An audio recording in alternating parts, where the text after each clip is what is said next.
It's Friday, September 9th, 2023. I've got three best bets for you tonight in college football. You don't want to miss this. What's up, guys? It's your boy Noble Living back with another DYF Bets video where I'm breaking down my favorite picks and plays of the day as we just try to get to the bag together and make some money. Yesterday, we had a very tough day on the channel. Oh, my goodness, right? Jamar Gibbs did cash in for us on the rushing yards if you took it. The line came out late because we didn't know if David Montgomery was playing or not. Ends up getting a crap ton of workload. Was not expecting that at all. But Jamar Gibbs' rushing yards were about 30 or so. He did finish with 40, so you could have taken that. I also gave out his rush attempts inside of our Telegram group. He did barely get that. The line was at 7.5. He got 8, so both of those would have cashed. So, I'm happy about that. But we did lose on the teaser, as we did get the lines plus 4.5 right. We did lose on the under. It's kind of hard to tease games or get unders when you got all those turnovers and interceptions happening that give you really good field position, and we still almost had a chance to hit the under in this one. So tough to see that, to lose on that teaser there. We also lost on the Brewers and Cardinals nerfy. Hate to see that. 1-2 on the day, but you can see our year-to-date record right here. Still crushing it. Still over 500 in the month of September. Last day of September today, so I know we're going to finish off the month strong. And as always, if you drop a big like on this video, you definitely don't want to miss our picks for October, because that is when we start our 4-sport gauntlet. That's right. We got baseball on. We got football on. We've got basketball starting. And we're going to have hockey. So we're going to have all 4 sports going at the same time. So you definitely don't want to miss that. So make sure that you guys are subscribed to the channel. So this way you're staying up to date on all the latest picks and plays. So let's dive into our first best bet of the day. For my first best bet of the day, we've got the Louisville Cardinals heading over to NC State for an ACC showdown under the Friday Night Lights. We've got a 4-0 team in the Louisville Cardinals against a 3-1 team in NC State. But in all honesty, like I mentioned yesterday in that Lions game, when you look at that full body of work, when you break down the schedule, when you watch the games, when you look at the box score, when you really start diving into the numbers, then you can start realizing that 3-1 record for NC State is a little generous. I'm not going to lie. In game 1 against UConn, they didn't really put them away till late, and UConn is not really historically a football program, but that's kind of scary to see. But listen, first game, new offensive coordinator, new quarterback, I get it, all right? Maybe you played around with your food a little bit. It happens. Game 2, they got completely thrashed by Notre Dame, lost that game 45-24, right? But now last week, they barely escaped against a very, very weak Virginia team. If you tapped into the channel, if you're inside the Telegram group, then you know we were on that game. We took their team total over 30.5, and NC State barely won that game. Like, I was actually praying for overtime in that matchup. And if it wasn't for a penalty on a blocked field goal to win the game, then that game would have gone into overtime, and we don't even know what would have happened. Virginia might have just pulled out that win and won that game outright. If they lose that game to Virginia, then we're looking easily at a 5 or 6 point spread in this matchup. So because of that, I think we're getting a lot of value on Louisville here, and I'm going to take the minus 2.5 points as my best bet of the day, minus 135 odds. Now, you need to shop around for this because it is at 3.5 on most books. I saw it go up to 4 on some books. I saw it come back down to 3 on other books. So if it is at 3, I'm buying the 0.5 point. If it's at 3.5, I'm also buying the full point. If you don't like laying juice on plays, I don't know why we're going for wins here. But listen, then just go with the 3.5, as I think they cover that as well. I think they cover the 4 as well. But take the 2.5 points, so this way you can get that field goal cushion. It's a key number in football. If you're not aware about that, then I can do a whole video for you on key numbers, but 2.5 is a key number in football because a tie game, a field goal wins it. We saw that last week, the NC State game, you win the bet. So that's why I'm going with the 2.5 here as my best bet. This is just a case in this matchup where I just don't think the Wolfpack offense is going to be able to keep up with Louisville. Louisville is absolutely stacked on offense, and we've seen that to start the year. They're averaging 38.6 points per game. All of those games are against Power 5 opponents. Yeah, some of those games are against weaker opponents like Boston College and Murray State and Indiana. But listen, the Power 5 conference are Power 5 teams, and they were able to score 38 points per game, which is 5th in all of college football right now through 4 weeks. So that means that offense is firing on all cylinders. They've got it going both through the air and on the ground for their first-year head coach, Jeff Brom. So you love to see that. On the other side, NC State, I just don't think they can score that many points. We took them last week to cover the team total over 30.5 against a very weak Virginia defense, and they couldn't even get that done for us. Their pass defense in NC State is absolutely god-awful. They suck. And we know the way that you beat this Louisville team is through the air. If you want to beat Louisville, it's through the air. And Dave Durian's team for NC State, they rank 94th in passing yards per game. Brandon Armstrong, I don't think he's been the solution that they thought he was going to be. So far this year, he's only racked up 859 passing yards to go with 5 touchdowns and 4 interceptions. To me, he looks like he's trying to run the ball a whole lot more than he's trying to throw the ball, and that's just not really going to get it done, especially against a team that has Jake Plummer, who's thrown for over 1,100 yards so far and 10 touchdowns, and they've got a running back who's 8th right now in college football in rushing yards. He's got 478 rushing yards through 4 games this year. I think this is a matchup where they're not going to be able to hold Louisville's offense at bay, and I just don't think they're going to be able to score enough points here. They have not scored a lot of points in any of their games besides an FCS opponent in VMI, and this is a completely different defense here. And then when you also look at their numbers, NC State is also 0-4 against the spread to start this year, so that gives me a little bit more confidence to ride with Louisville in this one. And if you also look at some of the last point spreads that Louisville had, right, they closed as a 7.5 point favorite against Georgia Tech. They closed as a 10 point favorite against Indiana. And yes, they did not cover in both of those games, but they did get the win, and they covered those games by more than 3. So I think this is a case here where we're getting a generous number at 3, so that's why I'm buying the half points to get it to 2.5. But I easily think if NC State loses that game last week, this is a 5-6 point spread, and I think the fact that they're home, we're getting a little bit more point value on that. But Louisville is clearly the better team. They've got the better offense. They're going to be able to score a lot more points. I don't see NC State's defense being able to make enough stops here, so give me Louisville's offense. Give me them to win this game, -2.5 as my first best bet of the day. Now for my second best bet of the day, I'm staying inside this game, and I'm going with a player prop, and I just mentioned how good Louisville's offense has been, right? So because of that, I really want to lean into that run game a little bit more because they've been dominant all year, and Gerard Jordan is one of the reasons for that. He's through 4 games this year. The dude's been absolutely on fire. He has over 450 yards rushing, and he's averaging an outstanding 9.6 yards per carry. I mean, that's ridiculous. I don't think that's sustainable, but listen, he's getting it done. So because of that, I'm going to go with Gerard Jordan over 87.5 rushing yards as my best bet of the day. Now, if you shop around on different books, you can be able to get this at -115 on Bet Rivers, but there are some 88.5 on some books. I'm seeing all the way up to 91.5 on certain books.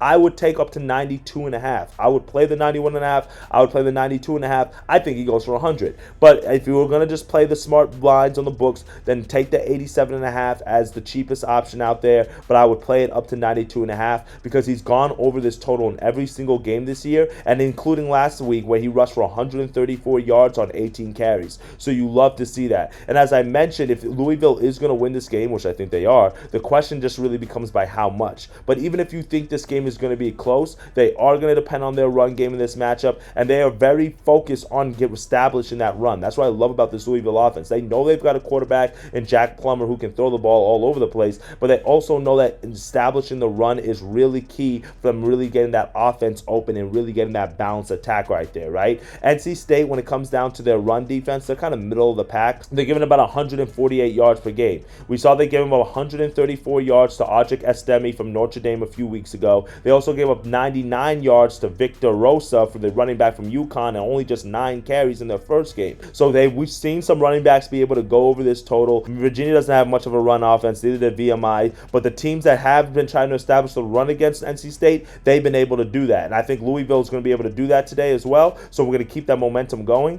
But another big caveat that I also pointed out is, look at this, right? And thing I noticed, they give up a lot of big plays on the ground. NC State's defense does. And to Rosa, the running back from UConn, they gave up a 71-yard run in that game. To Estime, the running back from Notre Dame, they gave up an 80-yard run in that game. So I'm not sure if your book is going to have longest rush yards or longest run props, because I mean they might not do that in college football. I know they do it for the NFL. Well, if they do, then you might want to take a look at that one as well, because it might be something worth to sprinkle some money on. Because Gerard Jordan, one thing that you can depend on is he's going to bust one. He can break one out for a long run. In game 1 against Georgia Tech, he had a run that had 74 yards. In game 2 against Murray State, he had a run that had 72 yards. In game 3 against Indiana, he was a little bit more conservative. He had one run for 25 yards, which is still solid. And then in game 4 against Boston College, he had a run that he broke for 42 yards. So in all 4 games so far this year, he's had one rush for at least 25 yards, and the other 3 games, 40 yards or more. So you love to see that. So all we need him to do is break one off today for 30, 40 yards, and we make half of this total up in just one carry right there alone. And like I mentioned, if you think this game stays close, or even if it's a blowout on Louisville's end, that means there's a lot of running that's going to be involved, a lot of clock management is going to happen. And I know this is a little high of a rush total. I don't normally give out running rush yards at 90s and 80s and 100 plus, but the thing that I really love is that Louisville establishes the run, and they're consistent in their play calling in terms of getting the run going, right? They're 16th in the country in terms of percentage of run plays called, as they're averaging a run play in about 59% of the time. So over 59% of the time are they running the ball. So I love to see that. Gerard Jordan is going to get the volume. He's going to be in the mix, and if he is, that means he's going to go over this total. I know it's a little high, but it's worth it. Give me Gerard Jordan up to 92.5 rushing yards in today's matchup against Louisville, minus 115. But again, shop around because I'm seeing some 87, some 88s out there. So you definitely want to be able to get the best value on that pick. For my third and final best bet of the day, we're going to the other college football matchup, that late night Pac-12 matchup between Utah and Oregon State. Now, the Beavers are at home in this matchup, and they're currently 4.5 point favorites on this one. But I'm going to go against the line movement because this one opened up at 2.5 in favor for the Beavers. Now it's up to 4.5, and I'm going to go with a teaser in this matchup, and I'm going to take Utah plus 10, and I'm going to take the under 50 minus 120. So tease those two together. You might want to shop around a little bit, see, play the half points or see if the line more throughout the day. But I get it. Going to Beavertown is no easy place to play, but I believe that we're getting a little bit of an overreaction here on Oregon State. I'm not sipping the Kool-Aid. DJ Ugalele, whatever his last name is, ukulele, I can't say. I'm just going to say DJ for the point of this video, right? He impressed to start the year with his new team. He came out the gate against San Jose State. He threw for 5 touchdowns, was on fire to get things moving for that Oregon State team. But who remembers him at Clemson? Who remembers this DJ Ugalele guy at Clemson? I remember him, right? And what was his biggest issue? Was with those Clemson teams. It wasn't his non-conference games. He always balled out in the non-conference games. He always did good in the early part of the season. His issue was when he started playing better opponents and defenses come conference time, come later on in the year. That's when he had trouble getting this offense to move the ball, paired with poor decision making, right? Now, when you look at his last 2 games against Washington and San Diego State, and those are not really 2 marquee defenses, but they're much better than San Jose State, guess what? He's completed less than 50% of his passes, and he's only thrown for 4 touchdowns, and he's thrown for 3 interceptions. So now he has to face a Utah team that, despite not having their best player, Cam Rising, they've still found a way to be 4-0 this year, right? You know why that is? It's because of their defense. It certainly hasn't been because of their offense. It's been because of their defense. The Utes are right now have the 6th ranked scoring defense in the nation. They're giving up an average of 9.5 points per game, and they've been absolutely outstanding against the run as well, ranking 4th in the nation in total rush defense, giving up an average of just 51 yards per game. That's absolutely crazy. Did you watch their game last week against UCLA? I mean, this was a team, UCLA, that had 270 yards rushing the game before, and the Utah Utes were able to keep that team to 9 yards. That's right, 9 yards in 32 carries. That's absolutely crazy. We haven't seen a single team rush for more than 65 yards against them this year, and guess what? Now that falls right into the hand of this Oregon State team, which relies very heavily on their run offense. Utah has shown to be susceptible in their pass defense, but guess what? Oregon State doesn't like to throw the ball a lot. They like to run the ball a lot. This is kind of like one of those glues that I love to handicap when you've got a strong opposition on the defense paired with the strength of somebody else's offense. So it's like, which one is going to win? And for me, I think this is where the matchup where we can lean with the Utah Utes' defense in this matchup because what they've shown us so far throughout this year, right? Cam Rising, he is questionable for tonight for this Utah Utes offense. Their star quarterback hasn't played since he's torn this ACL. And even if he does go, he should be a little bit rusty, but I don't think he is going to play. They do have some question marks around the quarterback position with him out. So because of that, I'm leaning towards the under. I don't think this is going to be your usual Pac-12 game or team where you're going to get like a 50